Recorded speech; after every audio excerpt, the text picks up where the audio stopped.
Welcome to episode 1 of Let the Sense Commence, where myself, Richard Hatcher, and my friend Mick Waters attempt to apply a bit of logic and reason to modern society, what's going on in the world, perhaps who wins and loses, and what we could do differently.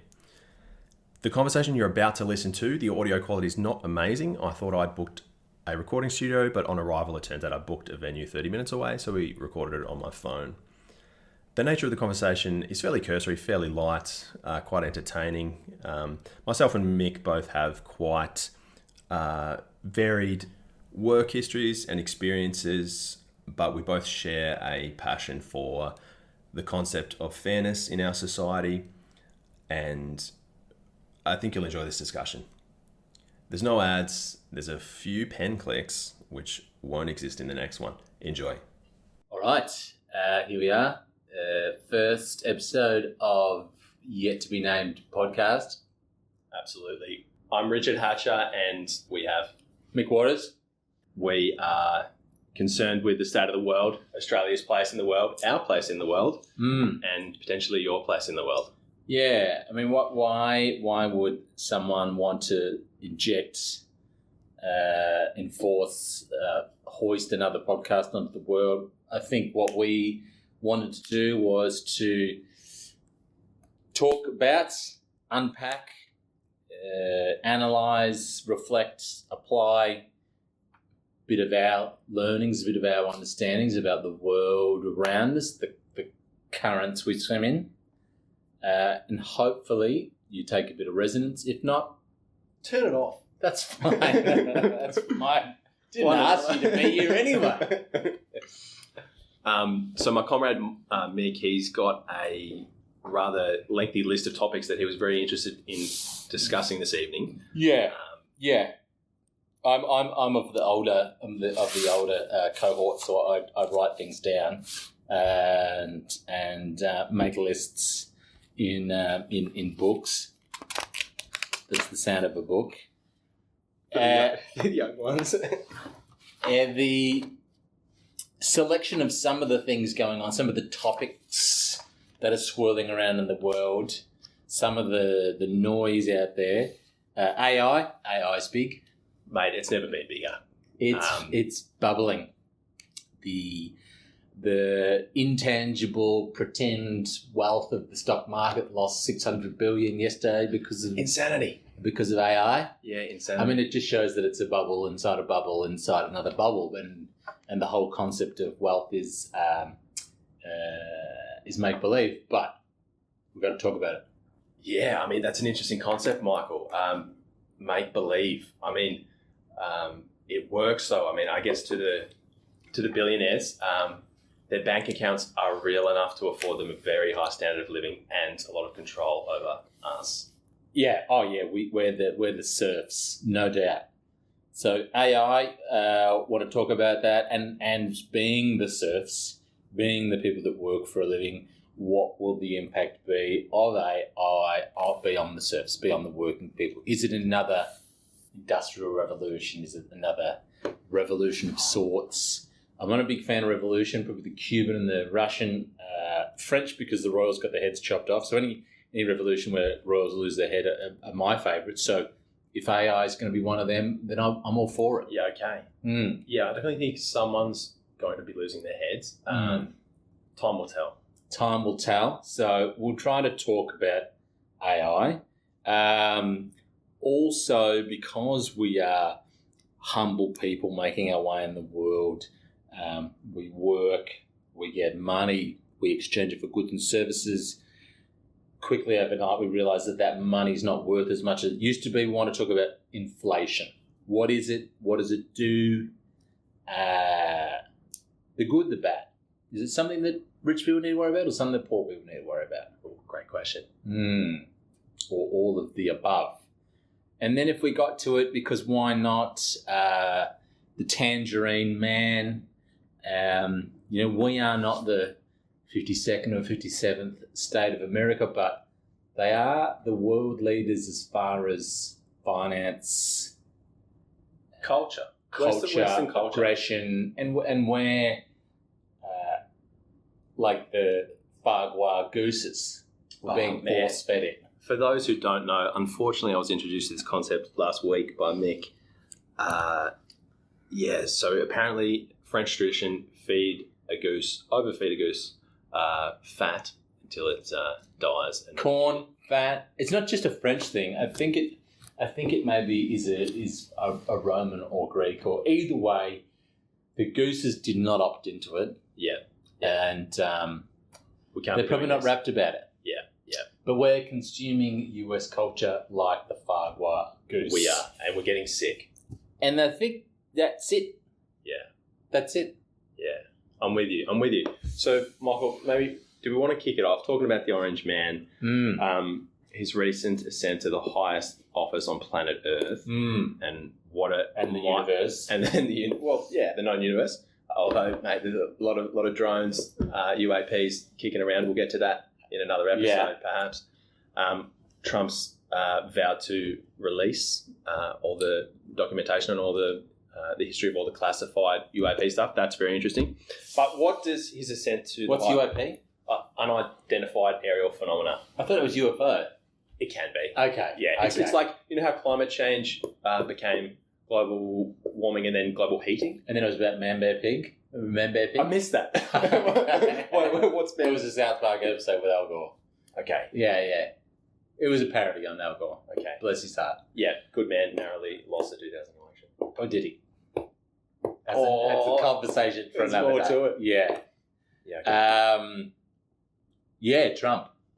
Yeah, what does it mean for the little men like you and me in Australia? How does it change the culture? I feel, I could give a few examples of how I feel it personally, probably about some of my demographic probably feel a bit vindicated and bolstered by Trump being elected. And The good first. Yeah, the good. We'll talk about the good. People can see some good. Some of my friends believe that having a powerful man in office who can just shoot off executive orders, get things done, they believe he's going to take care of the little guy. I guess they're a fan of the nationalistic bent, tighten up the borders, trade less. Isolationism, stay out of other people's wars. Which is ironic because they started most of the wars. Yeah, I mean, it's the USA and CIA. Try to put the genie back in the bottle. Yeah, so it's interesting. I find it interesting that such an clearly immoral man could be believed by half of the USA and perhaps half the world to affect meaningful change for the man in the street. Oh, completely. It is, it really is a thought exercise in being able to compartmentalise and divvy up to a bit of shuffleboarding around and pick and choose the parts that they like and then not be so concerned with the parts they don't like. And even the parts they don't like somehow become endearing. And as you said, it's an interesting take, the strong man. So we are all, in most of the world, we're Democrats. But strangely, we've only been a democracy for a couple hundred years. Yeah. And so people still have a yearning for leaders, for rulers, for kings. You know. Who doesn't? You know, we love sport. Footy captains. We love war because it's about people taking leadership. Yeah. They're not sitting in a committee. They're not going around. They're not doing icebreakers. They're not asking Susan how her weekend was. They're getting Executive shit orders. done. Yeah. And people like that. And it has a place. Yeah. There's no doubt it has a place. And so this is the part that we're talking about is good. And you know, there's a lot of resonance or reverberation, vibration that people will feel, even not being around people, and they get confidence. They think this person's leading. And we saw this with the US stock market and how much it had just exploded overnight because people say, this man, this agenda, this doctrine is one of success, is one of doing things. Yeah. People like leaders that will get behind and do something, not get stuck down with, I've got to keep Johnny happy and I've got to keep Jill happy, just getting in and bulldozing through. So these are we'll call the objectively, removing any sort of emotive element to it. These are the things that people are saying are the good parts. Yeah, I agree. He's a man of action. You can't dispute it. My main argument would be with his whole philosophy of drill, baby, drill, lots of industry, and wind back all the regulation. I'm very concerned that will have immediate negative environmental and health impacts, and of course, long term, it puts us in a worse position to tackle climate change. Let's get to the bad stuff. People, these sort of centre-right populist leaders, they're very effective in the short term. One of the reasons they become effective is because they can win support from people with grievances, people that are angry, people that feel they've been left, they've been put to one side whilst the next flavour of the world is being hoisted up, whether it be women, whether it be migrants, whether it be the broad diversity campaign. That was one of the things that Trump led with, says, we're going to get rid of what they call DEI, which is diversity for people outside of America. Diversity, equity, and inclusion, isn't it? It's probably that. Yeah, it's probably that. We don't use that acronym in Australia, but we would just say diversity. Yeah. We would just say diversity, equality, but it's the same sort of vibe. So what he's managed to do, and what his cohorts managed to do, is to cut through what they would think that diversity and go for more a homogenous call back to an older time, to make America great again, to a time of nostalgia when the world was simpler. And that's all rose-coloured glasses, and it's about the carving up of society into a more equitable world. And there's been times where it's less equitable. You and I, we're educated white men, so we are. You just alienated all our potential audience. Well, we're multifaceted. We're multifaceted, but so I think we're the sort of people that they would say if we had a grievance, they would quickly get behind them. But at the same time, you've managed to bring together a group of aggrieved people, and so you've got a populist agenda. You've got aggrieved people. It's a bit of a short-term agenda. So I'm going to do this, I'm going to do that, but long-term government and governing is a harder thing. It is a hard thing. It's a harder thing, and it does involve committees and talking. The boring stuff. And getting people's input and writing legislation and running schools and businesses and blah, blah, blah, blah. But that's it. Without that's anarchy. And anarchy's not a good thing. So that's the bad. I think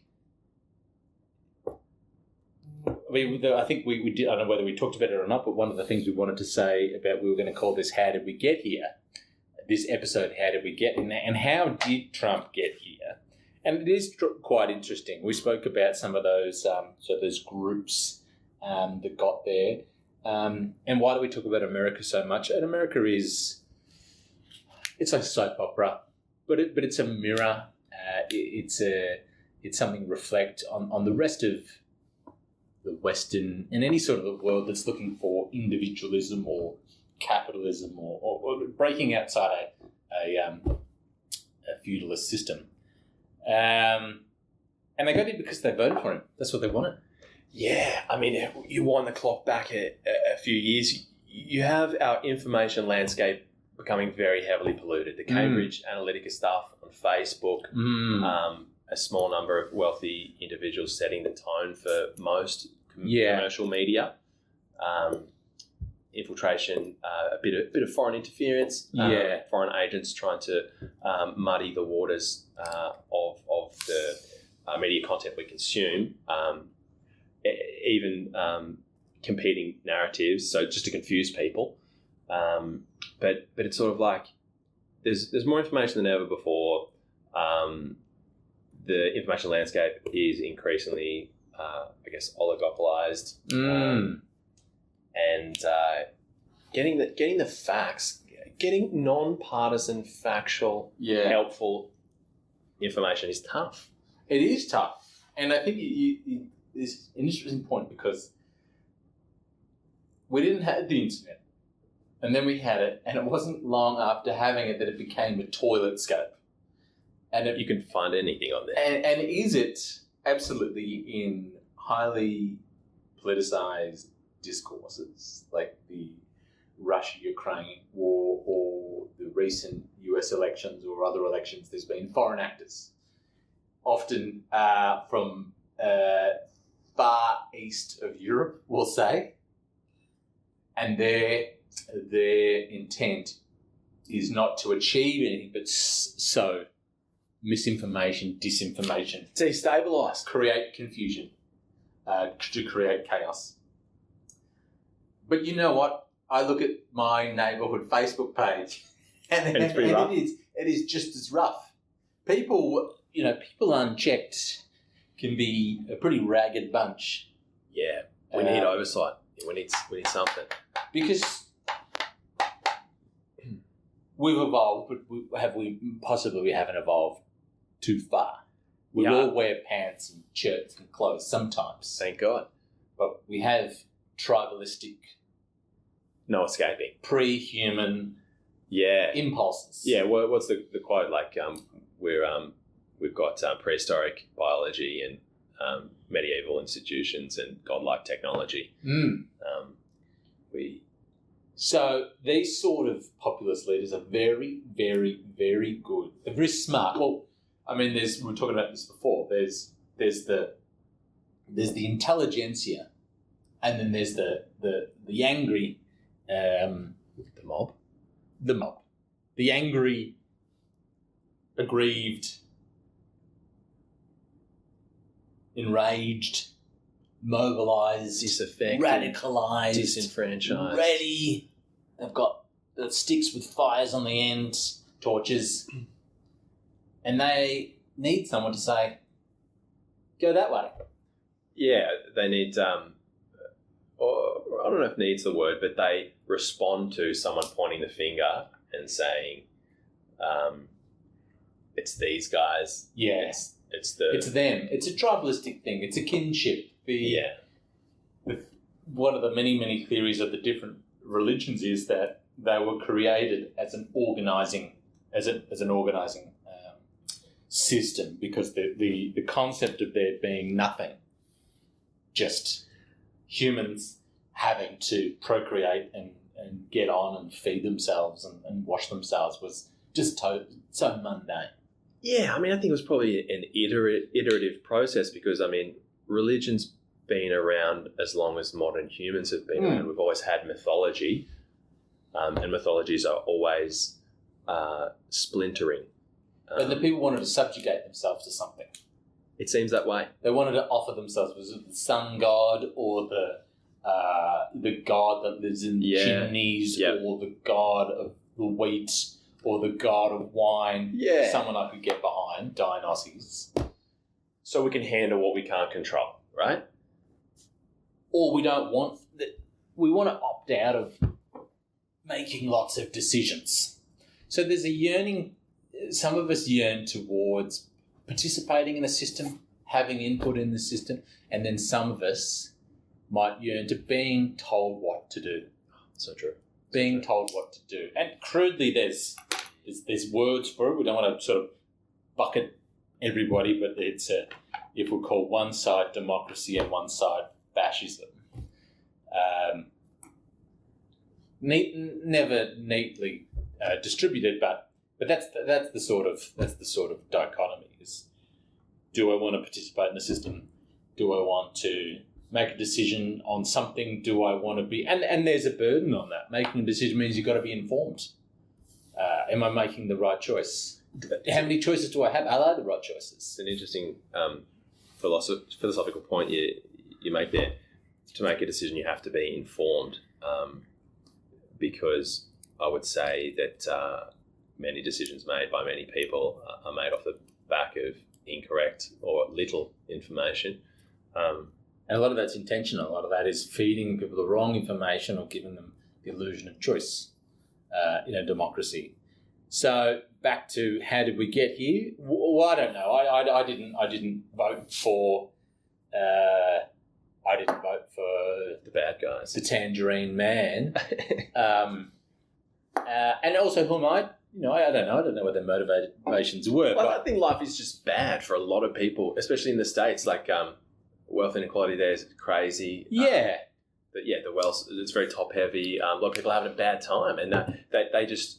It's interesting when Trump won the election, Bernie Sanders said, "No surprise that the people who the Democratic Party abandoned them." Yeah, this election. Completely, yeah. And let's talk about that. Let's talk about the left of politics. Let's say the right has a fairly, we'll call it fairly straightforward, not honest, but also dishonestly honest.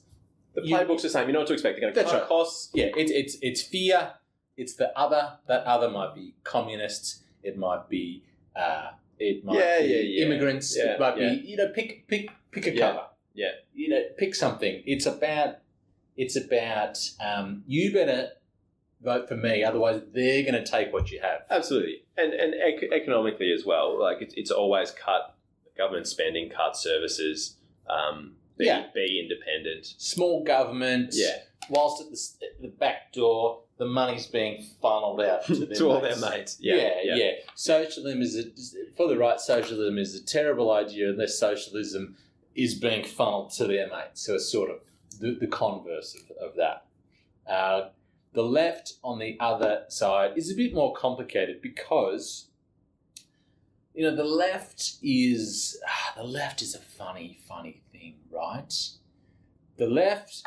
So the leaders of the left, what the Russians call the intelligentsia, they've read a few more books. They've had a little bit more time on their hands because they're not on the shop floor doing the actual work. Whilst Dave's digging a hole, they're the bloke watching the bloke watching the bloke watching the bloke watch Dave dig a hole. So they're not actually the workers. But do we see that across classes? Like, so for example, I don't know, it'd be an interesting thing. Like if you broke down people by income or wealth distribution and looked at how they voted, like for example in the States, like it's pretty much a coin flip. Like if you're rich, whether you're voting Democrat or Republican, right? It's the same in Australia. I think there's ways to split it. Like education is always a big factor. Like to me, the left in Australia, like you've got your old school like unionists, the working man, and you got young people, young hippies, young indie crowd. To me, that's left, and like they might be working on shop floors. Like the young indie crowd, they're working in the warehouses, working in the coffee shops. Yeah. I suppose that's the new shop floor, isn't it? It's the service industry, and they're getting screwed. Working in a cafe, they're getting absolutely screwed. They're getting paid cash. They're not getting the award wage, but some of them remain idealistic to the system working, and the left is about the system. The system Agree. Works. Yes. The dream. Is it a fallacy or not? But the dream of an equal, fairer society where,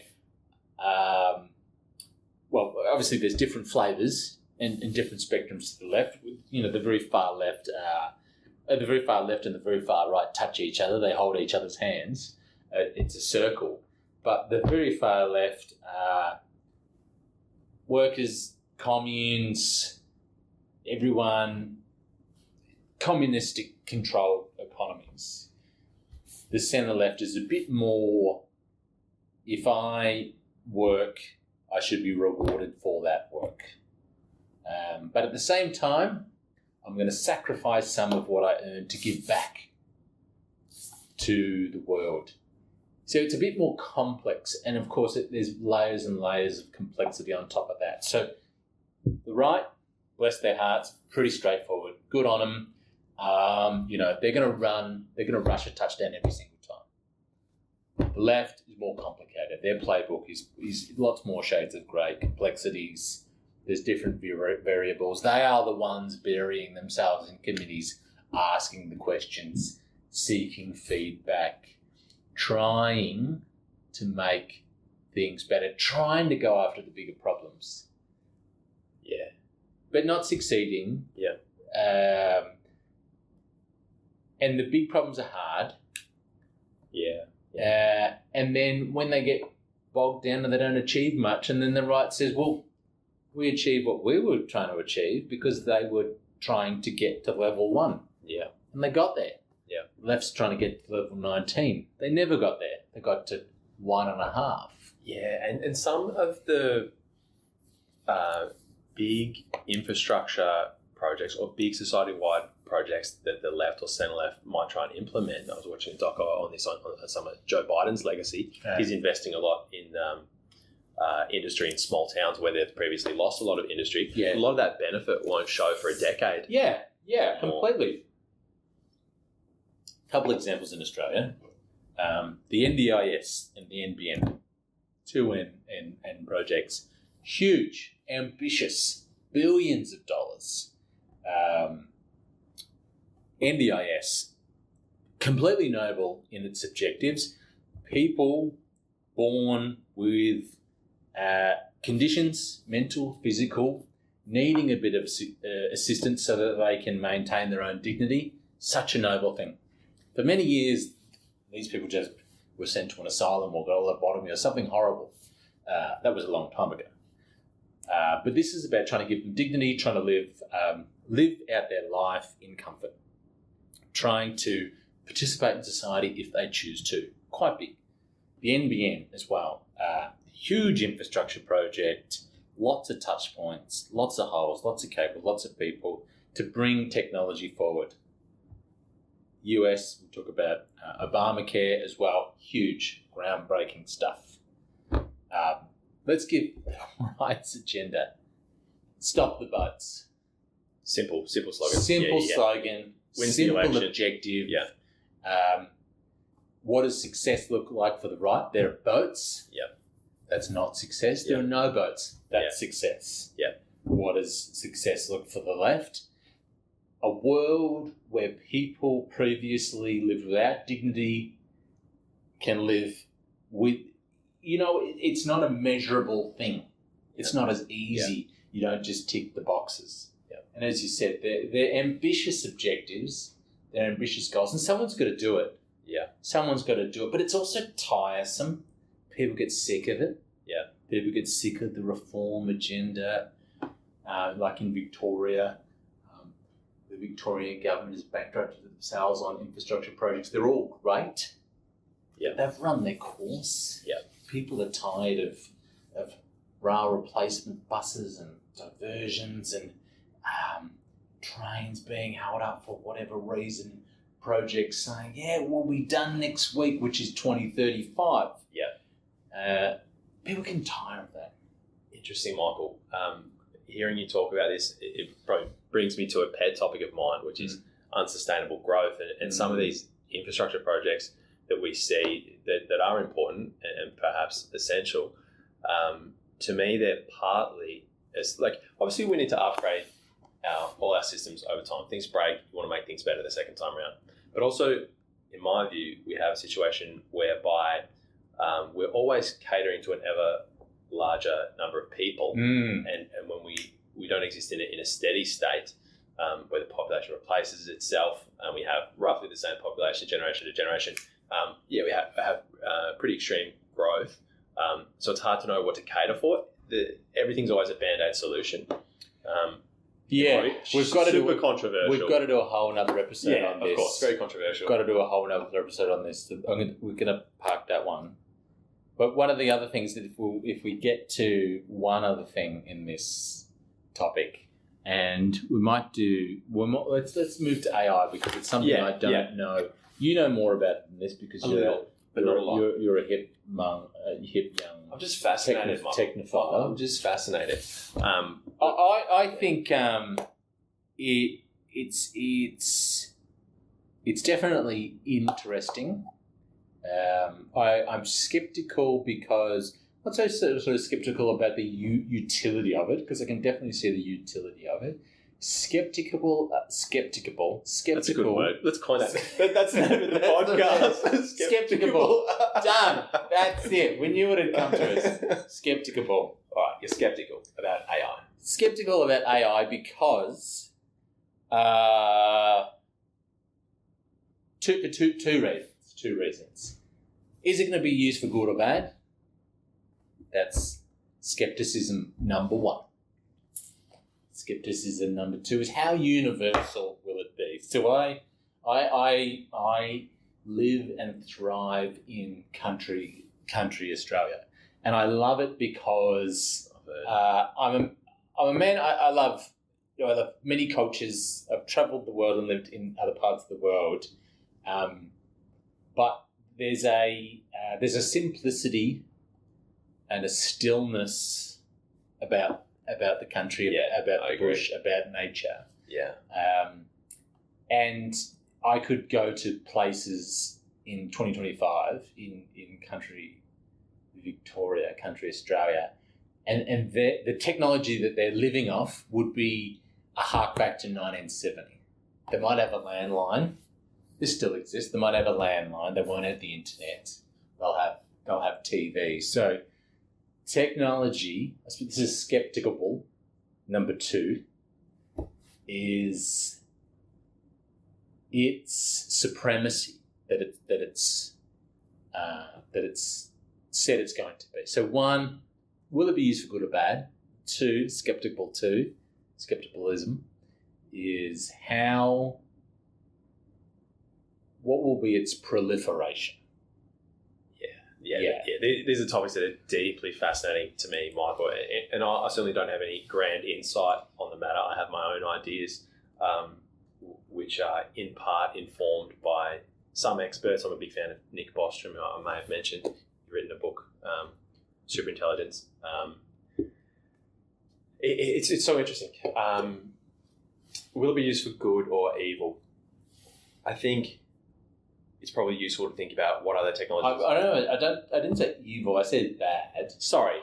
I'm using really blunt terms here. Yeah. Apologies. Will it be used? Sam Altman's always talking about will it broadly benefit humanity? If you listen a lot to Sam Altman, he'll have you believe he's the greatest altruist on planet Earth. I'm not so sure. Bless him. Bless him and his millions, perhaps billions. Is he the guy who wants to live forever? Look, he may want to live forever, I'm not sure, but he's not famous for that. Okay. The guy that is famous for that is Brian Johnson, who's fascinating, and we can talk about it at length. I'm also very interested in that guy. Another time. But yeah, what will the tech be used for? Well, I think we're already seeing a rise in AI voice scams. So if you talk for 10 seconds into a microphone, sophisticated AIs can recreate your voice, call your wife and say, "Hey babe, I've just broke down on the highway, need some cash," that is happening already, and I think those scams will only become more sophisticated as not only voice but image gen and video gen gets really good. I've seen some recent stuff. What do they call that again? Just what do you call it? Deep fake. Yeah, deep fake. But hack jumping. Sure, I just made that up. Whatever you like. Yeah, yesterday my brother showed me a video, his favourite 2 days AI generated video, and it was of babies and old people in wheelchairs on a cliff face, happily jumping off the cliff. Like lemmings. Yeah, like lemmings. And it was really odd and disturbing. That's really disturbing. Yeah, but there will be all sorts of flavours of strange and increasingly believable videos churned out, which will make it harder for us to decide what's real and what isn't, what's true and fiction. That's the bad. That's one part of the bad. let's jump to a part of the good, and then we'll come back to another part of the bad. All right. I think it's. I would say I like it because it has the ability. It's the internet. The problem with the internet is that humans were interfacing with the internet, and so the internet took all the information in the world, but it didn't give us a very good catalogue. And then Google and, in my time, Yahoo and Alta Vista, they got very good, but they were still not great. That was about saying it's sort of like going into the supermarket and nothing was in an aisle. It's all behind a cupboard. But you could get behind the cupboard, but you had to stroll around, and it was ugly. There was nappies and batteries and mainly porn. Yeah. And you were trying to get the stuff that you wanted. AI is very good in aggregating and somehow disseminating in digestible formats just what you want. It passes everything and gives you the good stuff. Gives you the dot points. Yeah. And somehow it's done a service. It's done a filter. Yeah. When I used to work for important people, they'd say to me, Michael, you've been demoted now. Michael, can you tell me about this topic? And what they were saying is, read everything, go and spend 2 days reading everything, and come back and put it on one page. Yeah. One page, Arial size 12. Yeah. Love Arial. Greatest font in the I world. like Calibri, but go on. Calibri's all right. It's a bit basic. But yeah, I agree. And so that's what AI figured out. Did it figure it out somehow? Someone programmed it. Something programmed it. Yeah. But it figured out that I want you to be the font of all wisdom. I want the internet to be the font of all wisdom, but not just the back end, the interface, the user interface. Yeah. And that's the part that I like. Yeah. Yeah. No, that's great, Michael. And I agree with that. And I use it daily. I use it daily at work. It's so excellent. It can distill legal concepts, accounting concepts, Excel formulas. It's very, very useful. It's a time saver because previously I'd be trawling through forums. It's much more efficient. It totally is. Another bad thing, and this happens with every technological shift, every revolution, every the word Luddite comes from the people that were blowing up, smashing up the printing press because they realised that, oh no, I can't scroll on scrolls with ink. That job's gone. The fax machine people, they were pissed off. And so every time there's a technological shift, Kodak with the film, they get left behind. Right. And that is a symptom of change. That's normal. Right. Though it's tough if you're a 65-year-old man or woman who's just figured out how to use computers in the last few years, and they're still coming to their children asking them, how do I print a PDF? Are they going to be able to pick it up? Yeah, well, or are they going to be left behind? It's a good question. Perhaps, I don't know. I think the interfaces with the popular LLMs like ChatGPT and now DeepSeek, which is widely believed to be better, it's really user-friendly in my view. So with ChatGPT on the app, you can press a button and talk to it. It'll talk back to you. The biggest problem I have with that at the minute is because I'm a slow talker and thinker sometimes. It always interrupts me and starts spitting out the answer before I've got my question out. So Don't talk over me, AI. Yeah, and that's what I say.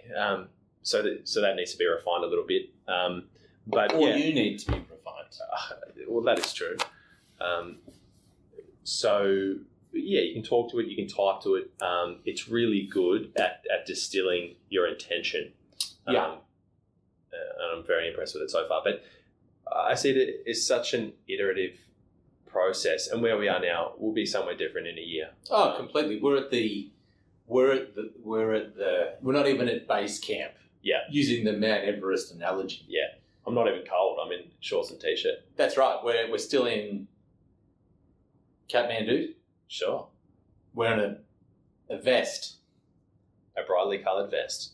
We've still got to get to the top of the mountain. We're not even there, but along the way, it's amazing, with DeepSeek coming on and the sell-off for NVIDIA, who yesterday was a unicorn and could do no wrong and was, getting back to Trump. Behind him, he didn't have the MAGA crowd or his kids or senators. He had the tech oligarchs behind him. I don't think the NVIDIA guy agreed to go there, but he's of his, what does he call them, the Magnificent Seven, your Musks, your Zuckerbergs, your Sergey, and the other Google guy, NVIDIA guy, those tech... The big boys. Bros. Yeah. Brosifs. Yeah. Brosifarians. And so they were worth $1 bajillion. And the US, for all its offensive content, was on a highway to forever because of these tech innovations, because the best way to increase value is to get more without putting in any more. And that's what tech does. It's so funny that you should say that, Michael, because so the big interesting controversy around the whole DeepSeek thing, as you may or may not know, is that allegedly, so DeepSeek, they published their code. It's truly open. But allegedly for $6 million, they did something that took OpenAI perhaps billions of dollars. I did hear about that. I did hear about that. Were they standing on the shoulders of NVIDIA and who was the IBM Watson, those earlier types? Well, I guess tech is always iterative, but the interesting thing is that the hardware that they were using, they used less and I heard that, and less premium. I heard that. I think I know Trump even commended them. On that. Yeah, and actually, I thought his words on that were constructive. Probably one of the only positive things I'll ever say about Trump. But he's like, I see this as a good thing. They did something with less money, and now we're going to do it too. Yeah, I mean the guy is. If you were to ask AI to pump out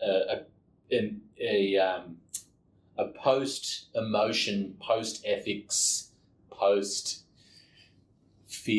capitalist from the 80s, that's what he would look like. That's what he would look at. And that's what he would talk about. He would talk about the fundamentals of growth are getting more out of less. And so, sure, he would commend that. And it's a curious thing that he did do that. I mean, what does it mean for the value of the US? Because they were pegging their whole strategy to tech. They had lost. They'd lost all the manufacturing. They lost the market share, and as everyone does, as you get from the middle class to the upper class, you price yourself out of those things. So where you can become competitive again is the very, very high end tech, whether medical tech, software. Or just huge utility tech, spacecrafts, weapons, transport, yada yada yada. So it's interesting in the last couple of days, AI has come to take them a bit undone. It's very interesting. It's a good shake-up for all of us, I think, because we can believe, and markets are a reflection of what people believe. You can believe in something so strongly and so confidently and yet be so wrong. Completely, yeah. It's a complete intangible quality of confidence. And back to one of the things I said earlier is people will invest, people will spend money if they feel more confident. The gamblers, they're feeling high, they're feeling horny, they're feeling frisky, they're going to pump that 50 into Nana's Nintendo. My mate sent me a list of funny names of pokies the other day. Oh, so funny. Don't play the pokies. Terrible waste of money. But it's the same sort of thing. We're still recording? Good. Yeah. Time check. Confidence. It's a curious thing. And yeah, markets are like that. And I think some of the smart investors say, I've got no idea how the market's going to work. but I've looked at what has worked in the past, and on a trend, there's certain things that are going to increase in value. But the day traders, the guys that are sitting there snorting coke and drinking Red Fingers Bulls on the and pulse, just the charts, plugged into the mainframe, they could have not. Well, it'd be curious to see if they did, and some people did predict the housing crash, but most didn't. Yeah, and most wouldn't. Shout out Steve Keen. Shout out that other guy that Christian Bale played in Big Short. Yeah. Shout out Steve Carell and Ryan Gosling. Yeah.